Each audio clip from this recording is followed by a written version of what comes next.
ተመርሰናል። ክቡራትና ክቡራን አድማጭ ተመልካቾቻችን እስከ 8 እንቀጥላለን። አሁን አጫጭር ስፖርታዊ መረጃዎች የምናስደምጥበት ሰዓት ነው። የሰሞኑ መነጋገሪያ ክርስቲያኖ ሮናልዶ ነው። ትናንት የሰጠው ቃለ መጠይቅ ብዙዎችን አነጋግሯል። በተለይ ሜጀር የሚባሉ ነገር ስለ ግል ህይወቱ ትዳርን በሚመለከት ከጆርጂና ሮድሪጌዝ ጋር ከዓለም ዋንጫ በኋላ ትዳር እንደምንመሰርት ተስፋ አደርጋለሁ፣ ያውም ዓለም ዋንጫውን ይዤ ሲል አስተያየቱን ሰጥቷል። ያው ቀለበት እንዳረገላት ይታወሳል።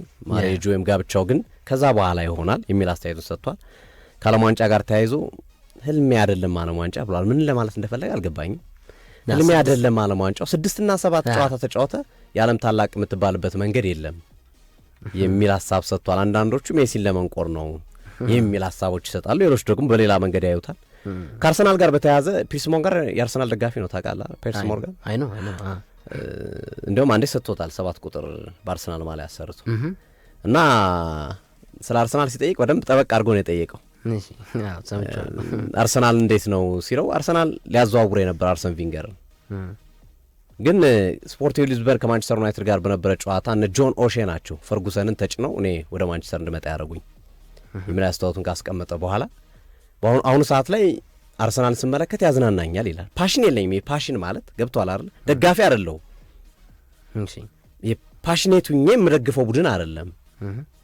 ግን አርሰናልን በጣም ወደው ቡድን ነው። አጫወታቸው የተገነባበት መንገድ ቡድኑና መሰል ነገሮች በጣም ያስደስተኛል። አይ ላይክ ዘም ነው ያለው። ወዳቸዋለሁ ነው ያለው። ከአርሰናል ጋር ምንም መጥፎ ነገር የለኝም፣ ወዳቸዋለሁ ነው። እንዲያውም ፒርስ ሞርጋን ሲያወራው አንዳንዶቹ ቦታዎች ላይ ይህንን ሀሳብ እየሰጠ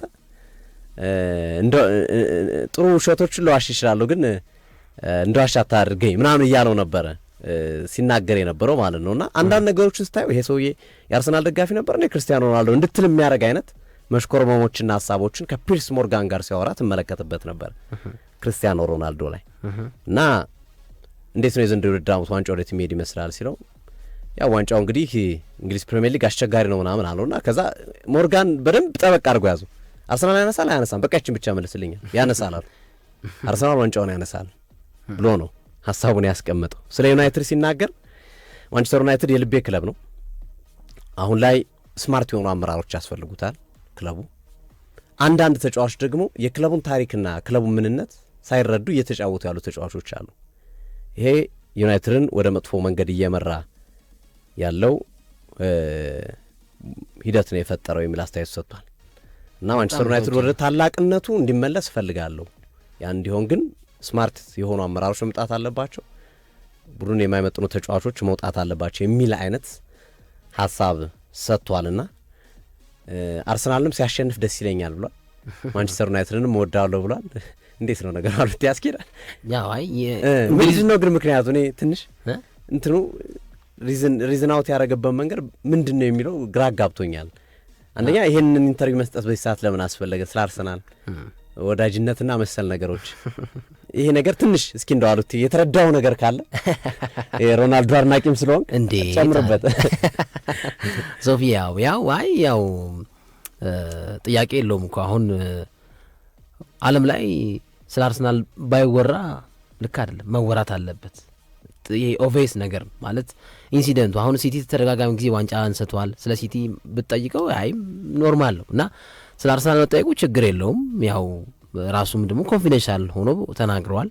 እንግሊዝ ውስጥ እኮ ከአርሰናል ደጋፊ ጋር እኮ ምንም ችግር የለም እኮ። የማንቸስተር ዩናይትድ ደጋፊ እኮ ሰጣ ገባው እኮ ኢትዮጵያ ውስጥ ነው እንጂ እንግሊዝ ውስጥ ችግር የለበትም። ግን በጣም ከሊቨርፑል ጋር በጣም አንደርላይን ያደረኩት ሜሴጅ ምንድነው በጣም የተመቸኝ ነገር ማንቸስተር ዩናይትድ ምን እንደሆነ የማያውቁ ተጫዋቾች የማንቸስተር ዩናይትድ ተጫዋች ናቸው ያለው ነገር በቃ አንጀቴን ያራሰል። በቃ እውነት በጣም በቃ ምን እንደሆነ ማንቸስተር ዩናይትድ ምን እንደነበር ማንቸስተር ዩናይትድ ምን አይነት ብራንድ እንደሆነ የማያውቁ የማንቸስተር ዩናይትድ ተጫዋቾች አሉ በክለቡ ብሏል። በቃ አላር ስለ ማንቸስተር ማያውቁ አሉ ብዙ የተሰገሰጉ ብሏል። እና ይሄ በጣም አንጀቴን ነው ቅቤ ያጠጣልኝ ሮናልዶ በዚህ ንግግሩ። እውነት እንዴ አይደለም እሱ ቀርቦ እኛ እኮ በየሳምንቱ ምናያቸው ተጫዋቾች እኮ ዝም ብለህ እኮ ራስህ ውስጥ እኮ የሆነ ይፈጥርብሃል እኮ አይምሮ ውስጥ የሆነ ነገር እንዴ ዳላማ አይፈጥርብም እንዴ? ግን እንደ ማንቸስተር ዩናይትድ ደጋፊነት አይ ላይክ ዘም ያለበት መንገድ አርሰናል አይ ላይክ ዘም ያለበትን መንገድ እንዴት አየው? መብቱ ነው። እሺ አጠር አድርገን አጫጭር መረጃዎችን እንጨርስ። አዝናንተና ናሩቴ ዲስቲኒ ኦዲጌ የግድያ ሙከራ ተደርጎበታል። የቶተናሙ የግራ መስመር ተከላካይ ሽጉጥ መጥቶ ነው የደቀኑበት። ወኪሉን የላከው እየተባለ ነው፣ ምርመራ እየተደረገ ነው። የእሱ ወኪል የነበረው ወኪልነቱን ስለተወበት ተናዶ አድርጎታል እየተባለ ምርመራ እየተደረገበት ነው ያለውና አነጋጋሪ ሆኗል። ሉዊስ ኤንሪኬ የተንጠለጠሉ ኳስ የሚያዩበት መንገድ ብዙዎችን እያናደደ ነው ያለው። ትናንትም ሳይቀጡ ምን ሳይሉ ላይ ወጥተው ኳስ ያዩ ነበር ስቴዲየሙ ላይ ቴክኒካል ኤሪያ ላይ መቀመጥ ኖሮባቸውና ብዙዎች እየተቹ ነው። ልክ አይደሉም እንዴ ያ ባለሙያ ያሉ እንደዛ አይነት ነገር ማየት የሚችሉ አናላይሲስ የሚሰሩ እሳቸው እዛ የሚቆሙበት እኮ ቡድኑን ለመምራት ነው። በኋላ ደግሞ ወርዶ መጥተው መጨረሻው ደቂቃ ላይ ሲያደርጉ ነበርና ብዙዎችን እያወዛገበ ይገኛል የእሳቸው ጉዳይ። ሉዊስ ዴላፎንቴ ከስፔን ከባርሴሎና ጋር አሁንም ግጭት ውስጥ ገብቷል። ዛሬ ላሚን ያማል ይጫወታትና ለብሔራዊ ቡድን መርጠዋለሁ ብሏል።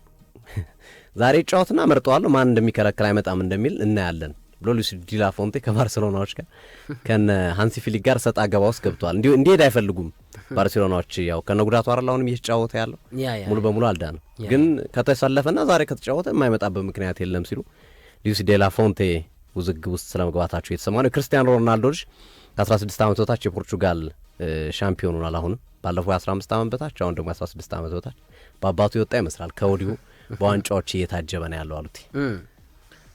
የመጨረሻ እንዳሳ አሰልጣኝ ፍሬው ኃይለ ገብርኤልን በተመለከተ ነው። ይቻላል የካምፓላ ኩዊንሱ የቀድሞ የኢትዮጵያ ሴቶች ብሔራዊ ቡድን አሰልጣኝ ፍሬው ኃይለ ገብርኤል አሁንም በውጤት ማማር ላይ እንዳለ ክለቡ በይፋ በፌስቡክ ገጹ ራሱ አሰልጣኙን አንቆልጳጵሶ ጽፏል። ልክ አሰልጣኝ ፍሬው ኃይለ ገብርኤልን 4ኛ ቀን ኖቬምበር ላይ 2024 ስንቀጥረው ቃል የገባልን አብሮ ስለመስራት ዋንጫዎችን ስለማምጣት ስለ እግር ኳሱ እድገት ነው እና ያን ነገር በደንብ አሳይቶናል፣ እናመሰግናለን የሚል አይነት ጽሑፍን ጽፏል።